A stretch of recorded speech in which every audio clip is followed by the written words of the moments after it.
Have you ever been playing the finals and wanted to use a weapon that felt like you were sticking your light enemy straight into a Vitamix? Well, I know I have. Hi, I'm Funny Man, and today I taught myself how to use the SA1216 so you don't have to. This is the series where we grind out 100 kills with a weapon in the finals, see what kind of tips and tricks we can pick up along the way, and see if maybe, just maybe, we've been sleeping on one of the best weapons in the game. Today we've got the 1216 shotgun for you, and let's get right into today's video.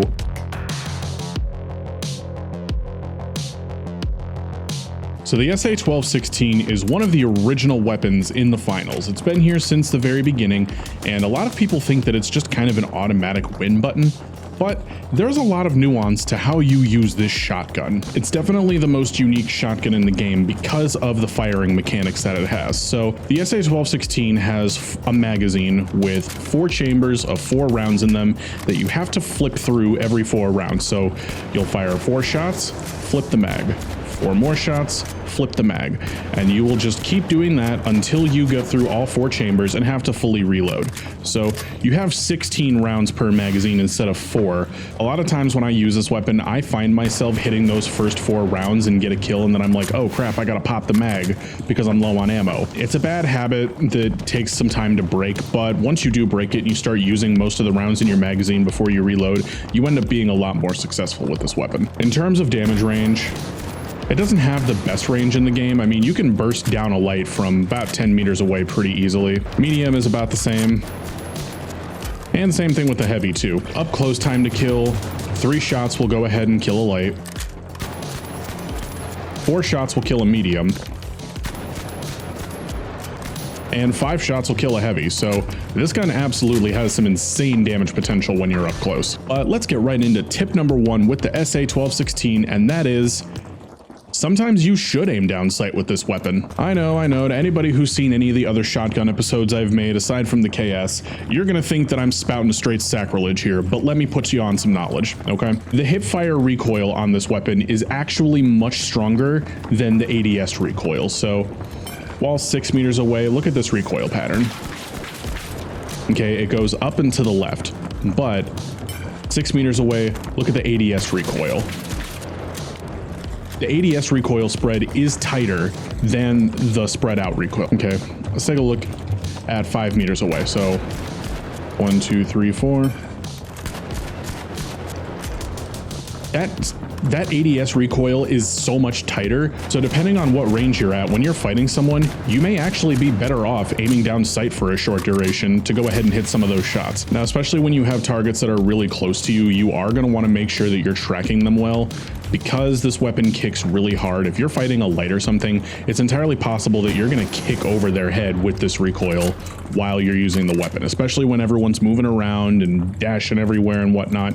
You want to just make sure you can keep your eye on your target, and the ADS will help you with that. And now everybody, for the skin that's going to run us through this SA1216 journey, say hello to the Goth Boy. This is what would happen if Ozzy Osbourne had an unholy love child with Patrick Stump from Fall Out Boy, and that child grew up to love Haagen-Dazs. Loadout we're starting off with today, you already know what it is: the Winch, the 1216, Barricade, Pyro mine, anti-grav cube, the works. The anti-grav cube really combos well with the 1216, as you're about to see. But without further ado, ladies and gentlemen, let's pop right into our first game of the day.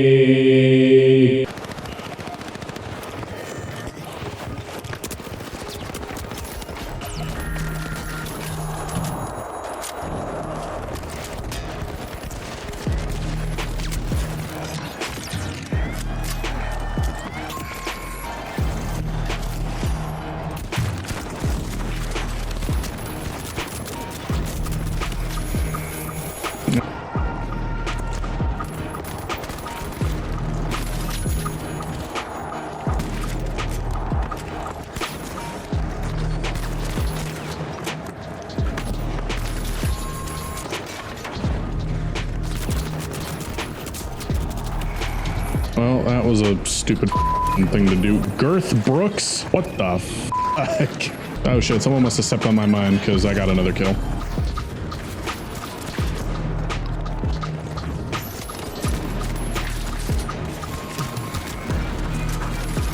Bonus tip about the Grav Cube.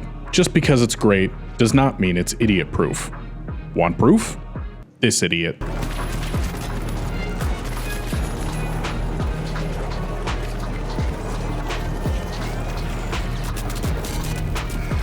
Damn. Yeah, I don't think I would have had time anyway.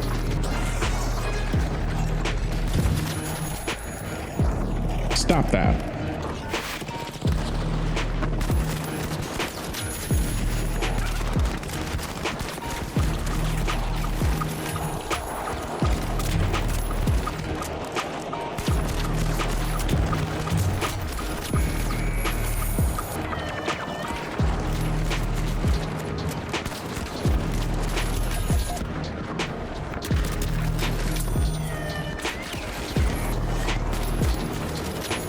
Why were you just standing there? 14-9. Could have started off the day a little better, but I've also started the day off way worse before, so we're gonna take it. Tip number 2 with the 1216, take advantage of tight spaces. The heavy class has the most area denial gadgets out of any of the classes in the game. In an elevator like this, a Grav cube will stop anyone from entering, and Pyro mines will ensure that anyone that does get in will take significant damage upon entry. Combine that with some barricades in the 1216, and by the time someone finally does eliminate you, it'll be way too late. That's so many people dying to my mines. Tip number 3 with the 1216, don't forget to use your mines. The 1216 has some crazy high damage potential that only gets higher if you use your gadgets correctly. By laying out and controlling the area where you're fighting, you can kite people into stepping on your pyro mines and taking out half their health before you even start focusing on them. This applies anytime you bring pyro mines in general, but with the 1216, you're basically just picking who to delete first. Oh, there we go. Kamikaze that shit.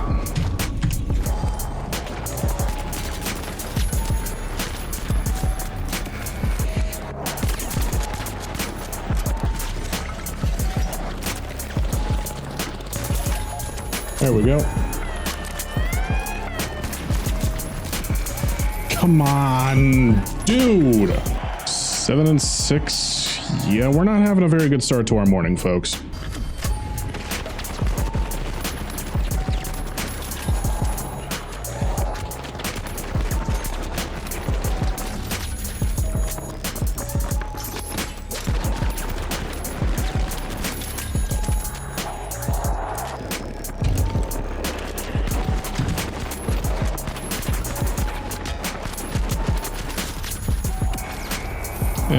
Okay.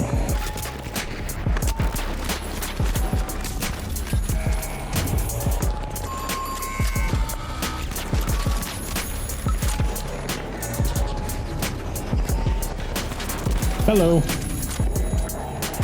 Tip number 4 with the 1216.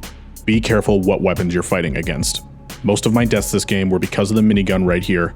Close range spraying weapons are the 1216's #1 enemy. Combine that with the heavy's 5-shot minimum for a kill, and the minigun becomes this shotgun's worst enemy. Okay, alright. Minigun and P90 together is a recipe for f*** me.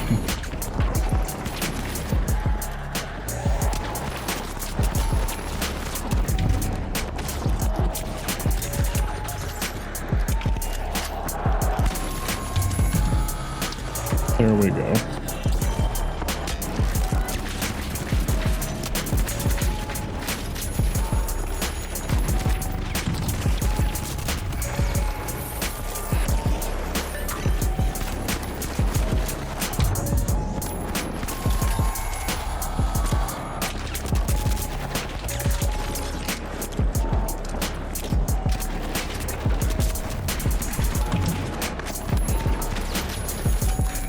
Yeah, that's f***ing right. Back the f*** up.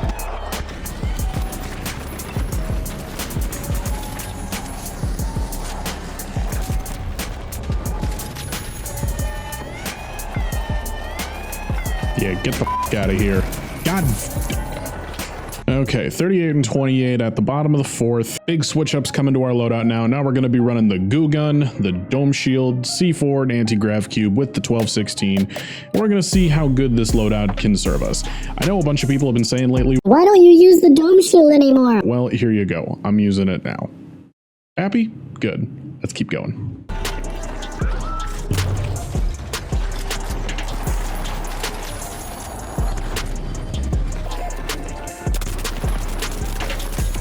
Tip number 5 with the 1216, just because you see a fight does not mean you have to take it. Do not jump off a roof onto someone with a sniper because you think you can spray them from the air before they snipe you like they're playing duck hunt. In this scenario, you're the duck. Yeah, that was f***ing stupid.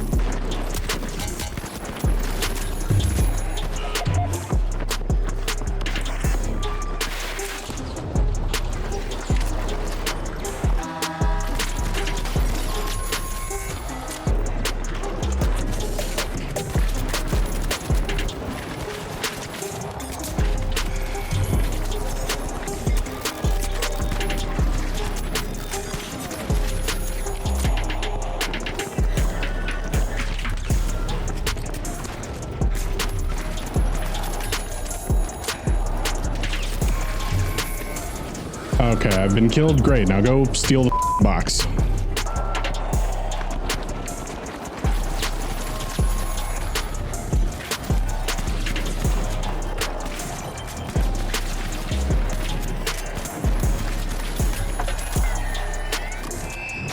Eight and 4. Yeah, another loss, but whatever.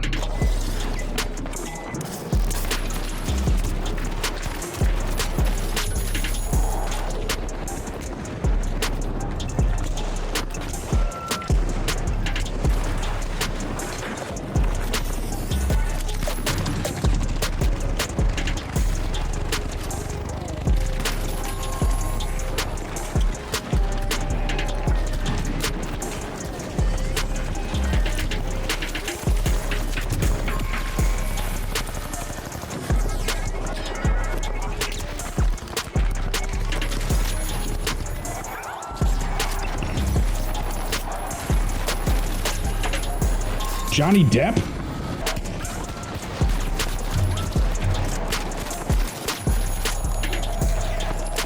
All right, there we go.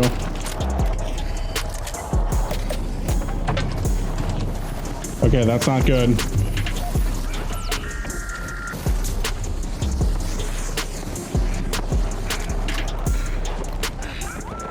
I'm probably dead here.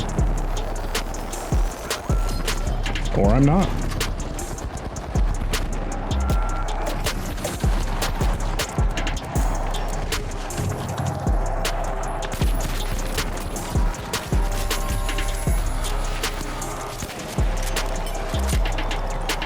Okay, well, goddamn, we just came in here and we're f***ing up everyone's commas.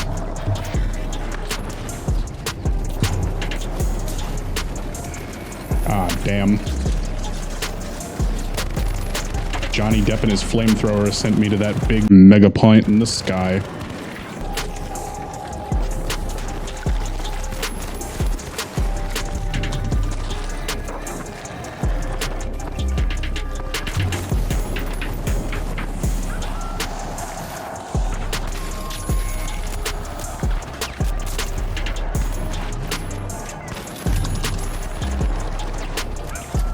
Alright, well, we didn't win that one, and I didn't really expect us to win that one, but we went 9 and 2, so even though standard I joined and the game was damn near already over, rules apply, and we're not counting this towards win-loss, we fucking came in and did something. Cheese on pancakes? My good sir. To the f***ing gulag. Tip number 6 with the 1216. Keep away from the sledgehammer. Heavy's tanky health will screw you over in a lot of fights, but especially if you come across a heavy with the sledge, 2 overhead bonks and you're dead. And unless you're hitting every pellet with every shot, you're severely disadvantaged in this scenario. Well, Jesus fucking Christ.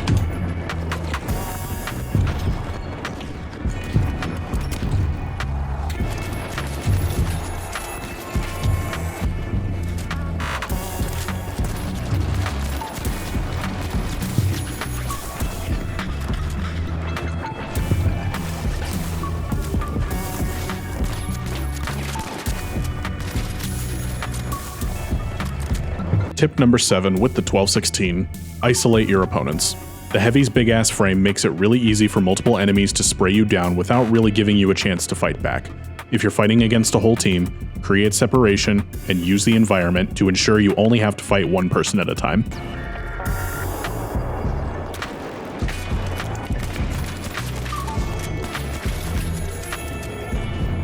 Magnum Dopus. Inconspicuous rat.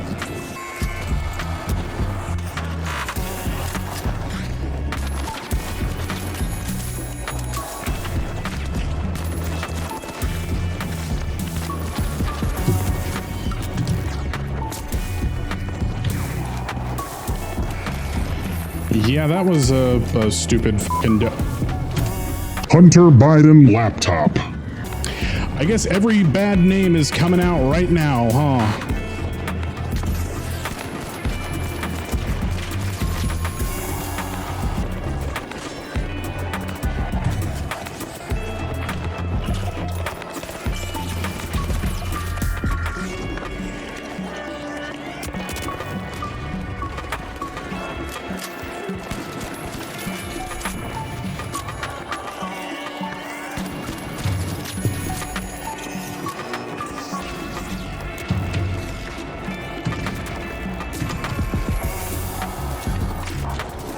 Ooh, and we caught that fucking steal. Hell yeah. Not a high kill game, but a quick win. I'll take a quick win. All right, we're gonna go ahead and swap up our loadout in a major way this time. Gonna pop on the charge and slam. Gonna swap out the dome shield for the goo nades, and we're gonna pop in the Lockbolt rather than the Grav cube. And we're gonna see what we can do with this loadout here. Only 32 more kills to go. Let's see if we can make it happen.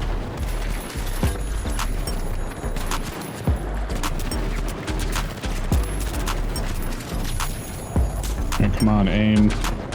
Bonus tip for everyone that thinks you're throwing if you don't bring the Lockbolt. It's not an instant kill button, even when you're carrying the shotgun.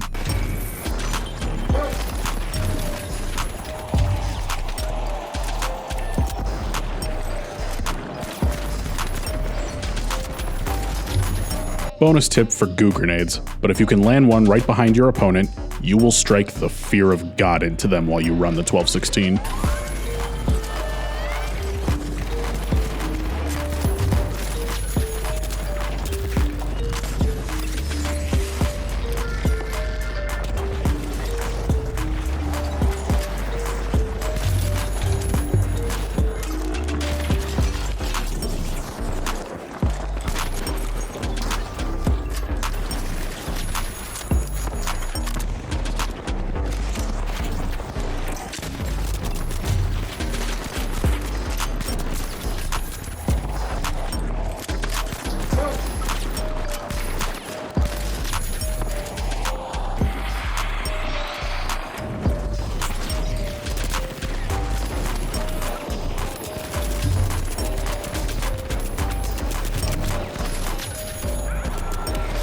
Yeah, okay, I shouldn't have ran back in front of the turret. I do love a quick 2-0. Wish I could have farmed some more kills off of those people, but such is life. 12 and 4. I'll take it. I'll take it.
Well, damn.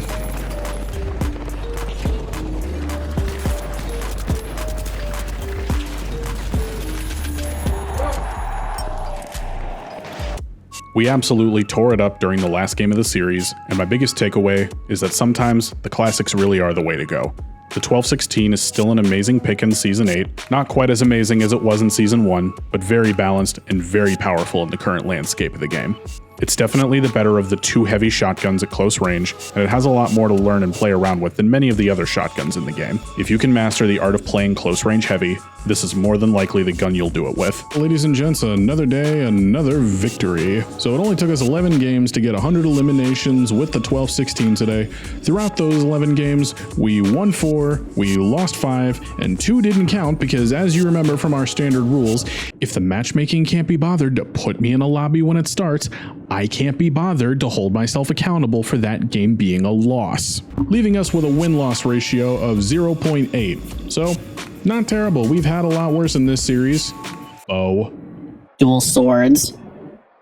Bunch of other shit. I don't know, maybe I should just stop counting win-losses at this point. It's all up to whether or not I get paired up with potatoes or Power Rangers, and the Power Rangers are always on the other teams. Throughout those 11 games, we got 100 eliminations to 54 deaths, leaving us with a KD ratio of 1.85. Now that is splendid. Is that a word that Patrick Stump from the future with Ozzy Osbourne's child would say? I don't know, but it's what we're going with today. But alright, so what's the verdict? How are we feeling about the 1216?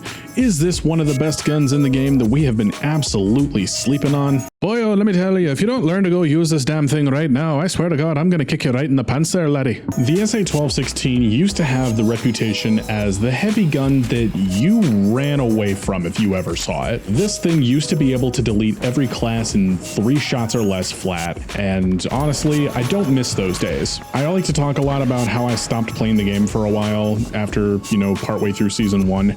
I'm just gonna put it out there, the game was not balanced back then. I do miss the ability to throw nukes, I do miss that, but there are some weapon balance changes that came in for the better. But that doesn't mean that you can't still absolutely fuck up some commas with the 1216 in your regular matchmaking. It's no longer a weapon that you need to just brainlessly spray and pray through everyone with, but it rewards precision, patience, aggression, and most of all, good loadout selections. As per always, our goo grenade seems to be one of the best gadgets that we can carry on any weapon in the game. I was striking fear into the hearts of people when I'd lock them in with a goo wall behind them. Charge and Slam once again coming in clutch is a great pick, and honestly, I think I have judged Charge and Slam a little too harshly in the past. I definitely think I want to start running Charge and Slam more when I'm just casually playing, so be sure to be on the lookout for that whenever we hop on stream. Felt pretty good to use the Lockbolt again too, shit, you run into those melee lights that want to just go ahead and poke you with the dagger and, oh, what's that, Sonny? You're out of range now? Oh, look, and now you're dead. You've been properly well seasoned like a Thanksgiving chicken there, buddy. I will say, though, the Winch nerf did hurt the Winch's combination with the 1216. I didn't think anything could hurt that combo more than when they took away the ability to skip the cycling action. But, hey, we live, we learn, we adapt, we survive, and you can still use the Winch perfectly well with the 1216. You just have to be really careful about that timing, because if you mistime that at all, they're going to be right in your face, and you're going to have no way to shoot them.